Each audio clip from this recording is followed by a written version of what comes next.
السلام علیکم. وعلیکم السلام. جی میری کون بہن اور کہاں سے؟ میں سے بولٹر سے بول رہی ہوں. جی فرمائیے. کیا مجھے ایسے میرے نا ہاتھ ایسے کمتے ہیں, کیا بولتے اس کی بیماری کا نام بھی نہیں مجھے آتا. ٹھیک ہے. ایسے یہ کب سے کہاں پر ہے اور کتنی عمر ہے آپ کی؟ میری عمر تقریباً 65 تک ہے. 65 ہے. جی ہاں. اور وزن کتنا ہے آپ کا؟ وزن میرا 75 کلو ہے. 75 کے جی. جی. اچھا اچھا. یہ ہاتھ اور پاؤں دونوں, یہ صرف ہاتھ پاؤں تھے؟ نہیں صرف ہاتھ, دونوں ہاتھ ہی ایسے. کوئی چیز اٹھاؤ نا ایسے زیادہ ہی ہوتے ہیں. اچھا یہ بتائیے کہ آپ نے کوئی کمزوری وغیرہ محسوس کرتی ہیں؟ نہیں میں تو نہیں کرتی, ویسے پتہ نہیں کیوں اس طرح ہوتے ہیں. پہلے تھوڑے ہوتے ابھی تھوڑے زیادہ آگے سے ہو گئے ہیں. میں انشاءاللہ ذکر کرتا ہوں. ویسے تو ایک تو عمر کا تقاضا بھی ہوتا ہے اور دوسرا یہ ایک موروثی بیماری بھی ہوتی ہے. آپ کے آباء و اجداد میں کسی کو تھی یہ؟ کیا؟ یہ ایک موروثی بیماری بھی ہوتی ہے, یعنی کہ آپ کے آباء و اجداد میں کسی کے ہاتھ پاؤں کانپتے تھے؟ اچھا اچھا. ہاں میری ماما امی کا تھا اور میرے نانا ابو کا بھی تھا. ہاں یہ ایک تو موروثی بیماری بھی ہوتی ہے اور ایک جو ہے نا عمر کے لحاظ سے بھی ہوتی ہے.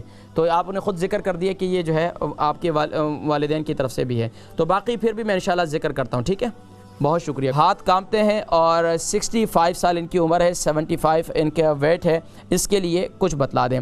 دیکھیں جی, ایک تو جب آپ کے ایک تو یہ آپ نے جیسا کہ ذکر کیا تھا کہ آپ کے یہ آباء و اجداد میں یا آپ کے والدین میں یہ بیماری پائی جاتی تھی. ایک تو موروثی ہے, اس کے اثرات ہوں گے انشاءاللہ. پھر بھی ہمارا یہ یقین ہے کہ جتنی بیماریاں اللہ رب العالمین نے اتاری ہیں تو اس کے ساتھ اس کا شفا بھی اتاری ہے. تو اب اس کے لیے آپ کیا کریں کہ رات کو سوتے وقت آپ جو ہے کیا کریں, میتھی دانہ اس کو استعمال کرنا شروع کر دیں.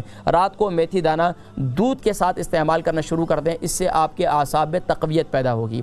دوسرا عمل یہ کریں کہ صبح نہار منہ آپ 1 عدد کالی مرچیں اور 1 عدد بادام اور 1 عدد کشمش, 3 چیزیں, 1 بادام 1 کشمش 1 کالی مرچ, یہ صبح نہار منہ استعمال کریں. یہ بڑا بہترین نسخہ ہے. اس کو آپ استعمال کریں گے انشاءاللہ اللہ تبارک و تعالی آپ کو آپ کے اعضاء میں مضبوطی پیدا کریں گے. اور دوسرا آپ یہ کریں کہ ہر فرض نماز کے بعد جو ہے یا قوی القادر المقتدر, یہ بھی آپ پڑھ سکتے ہیں, لیکن آپ کے لیے صرف یا قوی پڑھیں تو آپ کو یاد رہے گا. اگر میں آپ کو وہ آپ کے لیے مشکل ہو جائے گا, یا قوی القادر المقتدر یہ ذرا مشکل ہے. تو آپ کیا کریں, یا قوی اول آخر درود شریف کے ساتھ 1 تسبیح پڑھیں 100 مرتبہ, اور اپنے اعضاء پر یا قوی جب پڑھیں تو تصور میں یہ لائیں کہ یا اللہ میرے اعضاء میں مضبوطی پیدا فرما تاکہ میں تیری خوب عبادت کر سکوں. تو پھر اپنے ہاتھوں پر پھونک کر پورے جسم پر پھونک دیں. اور اسی طریقے سے اپنے تیل پر, اپنے زیتون کے تیل پر بھی دم کریں اور اسے استعمال کریں. انشاءاللہ آپ کی یہ تکلیف دور ہو جائے گی.